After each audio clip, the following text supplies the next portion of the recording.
Hi, welcome back to my channel. ഇന്ന് നിങ്ങൾ കാണാൻ പോകുന്നത് ഒരു സ്പെഷ്യലായിട്ടുള്ളൊരു തോരനാണ്. ഇത് വെച്ചിട്ട് നിങ്ങൾ എത്ര പേര് ഈ തോരൻ ഉണ്ടാക്കിയിട്ടുണ്ടെന്ന് എനിക്ക് അറിയത്തില്ല. അപ്പോൾ ഈ തോരൻ എന്ത് വെച്ചാണ് ഉണ്ടാക്കുന്നതെന്ന് നമുക്ക് കാണാം. സോ വീഡിയോയിലേക്ക് നമുക്ക് കിടക്കാം. ഇതൊരു വെജിറ്റബിൾ തോരനാണ്. ഇതെന്തുവാണെന്ന് വെച്ചാൽ പച്ചക്കായയുടെ തൊണ്ട് വെച്ച് കൊണ്ടുള്ള ഒരു തോരനാണ്.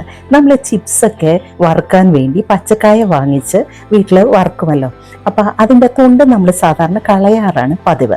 പക്ഷേ ഞാനിവിടെ ആ തൊണ്ട് വെച്ചിട്ട് ഒരു തോരൻ ഉണ്ടാക്കിയിരിക്കുന്നതാണ്. ഇതെൻ്റെ വീട്ടിൽ എൻ്റെ അമ്മയൊക്കെ ഉണ്ടാക്കുന്ന ഒരു തോരനാണ്. ഭയങ്കര ടേസ്റ്റാണ് കേട്ടോ. നിങ്ങളിത് ഉണ്ടാക്കി നോക്കണം. ഇവിടെ ഞാൻ ഈ പച്ചക്കായുടെ തൊണ്ട് കുനുകുനാന്ന് അരിഞ്ഞിട്ട് അതിൽ കുറച്ച് ചെമ്മീനും ഇട്ട് ഇച്ചിരി മഞ്ഞപ്പൊടിയും ഉപ്പും ഇട്ട് പറ്റിച്ചു വെച്ചിരിക്കുന്ന കൂട്ടാണ് നിങ്ങൾ ഈ കാണുന്നത്.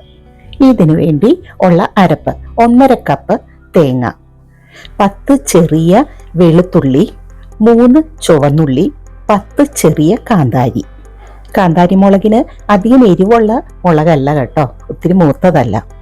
ഇനി ഈ അരപ്പെല്ലാം കൂടി നമുക്കൊന്ന് ക്രഷ് ചെയ്യണം. ഈ തേങ്ങയും വെളുത്തുള്ളിയും കാന്താരി മുളകും ഉള്ളിയും, പിന്നെ അതിൻ്റെ കൂടെ ഒരു 1/2 ടീസ്പൂണ് മഞ്ഞൾപ്പൊടി, 1/4 ടീസ്പൂൺ ഇട്ടാൽ മതി കേട്ടോ. പിന്നെ ഒരു 1/4 ടീസ്പൂൺ നല്ല ജീരകം, പിന്നെ ഇച്ചിരി കറിവേപ്പില. ഇതെല്ലാം കൂടി ഒന്ന് ക്രഷ് ചെയ്തിട്ട് കൊണ്ടുവരാം. ഇത് ഞാൻ ക്രഷ് ചെയ്ത് കൊണ്ടുവന്നിട്ടുണ്ട് കേട്ടോ. പാൻ സ്റ്റൗവിൽ വെച്ച് കത്തിക്കാം. എന്നിട്ട് അതിൻ്റെ അകത്ത് ചൂടാവുമ്പോൾ ഇച്ചിരി വെളിച്ചെണ്ണ ഒഴിച്ചു കൊടുത്ത് ഒരു 1/2 ടീസ്പൂൺ കടുക് പൊട്ടിക്കാം.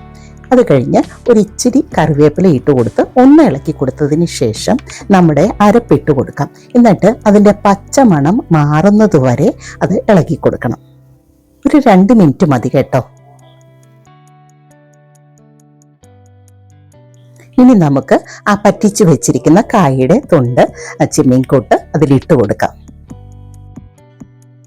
അത് മൊത്തം ഇട്ടതിന് ശേഷം അതിലൊരു ഇച്ചിരി വെള്ളം ഒഴിച്ച് കഴുകി അതും കൂടി ഞാൻ ഇട്ട് കൊടുത്തു. ഇച്ചിരി കറിവേപ്പിലയും കൂടി ഇട്ട് കൊടുത്തിട്ട് തത്തിപ്പൊത്തി അടച്ചു വെച്ചു. ഇനി ഒരു 2 മിനിറ്റ് വേവിച്ചതിന് ശേഷം പെട്ടെന്ന് വേവും. അത് കഴിഞ്ഞിട്ട് നമ്മൾ തുവർത്തി അങ്ങ് എടുക്കണം. നന്നായിട്ട് വെള്ളമെല്ലാം നന്നായിട്ട് തുവർത്തിയെടുക്കണം. ഈ തോരൻ നിങ്ങൾ ഉണ്ടാക്കിയിട്ടില്ലെങ്കിൽ ഉണ്ടാക്കി നോക്കണം കേട്ടോ. ഒത്തിരി ടേസ്റ്റുള്ള തോരനാണ്. നമ്മൾ വെറുതെ കളയുന്ന സാധനം എടുത്തിട്ടാണ് നമ്മൾ ഈ തോരൻ വെച്ചേക്കുന്നത്. പക്ഷേ ഇതിൻ്റെ ടേസ്റ്റ് നിങ്ങൾ ഒരു പ്രാവശ്യം ഉണ്ടാക്കിയാൽ പിന്നെ എപ്പോഴും ഉണ്ടാക്കും. അത്ര ടേസ്റ്റുള്ള തോരനാണ്. പിന്നെ നിങ്ങൾ ചിപ്സ് വെളിയിൽ നിന്നൊക്കെ വാങ്ങിക്കാതെ ഇതുപോലെ കായ വാങ്ങിച്ച് വറുത്താൽ അത് നമ്മുടെ ആരോഗ്യത്തിനും നല്ലതാണ്. വെള്ളമെല്ലാം തുവർത്തി കഴിയുമ്പോൾ അവസാനം കുറച്ച് കറിവേപ്പില എടുത്ത് ഞരടി ഇട്ട് കൊടുക്കുക. ഒരു ഇച്ചിരി പച്ച വെളിച്ചെണ്ണയും കൂടി ഒഴിച്ചു കൊടുത്തതിന് ശേഷം നമ്മൾ അടച്ചു വെക്കുക. തോരൻ സെർവ് ചെയ്യാൻ റെഡിയായി. ഇത്രയേ ഉള്ളൂ. സിമ്പിളാണ്, ബട്ട് സോ ടേസ്റ്റി. എൻ്റെ വീഡിയോസ് നിങ്ങൾക്ക് ഇഷ്ടമാവുന്നു എന്ന് ഞാൻ വിശ്വസിക്കുന്നു. സോ ലൈക്കും കമൻറ്റും ഷെയറൊക്കെ ചെയ്യണേ. സോ നെക്സ്റ്റ് വീഡിയോയുമായി വരുന്നത് വരെ ലവ്ലി നസ്രത്ത്.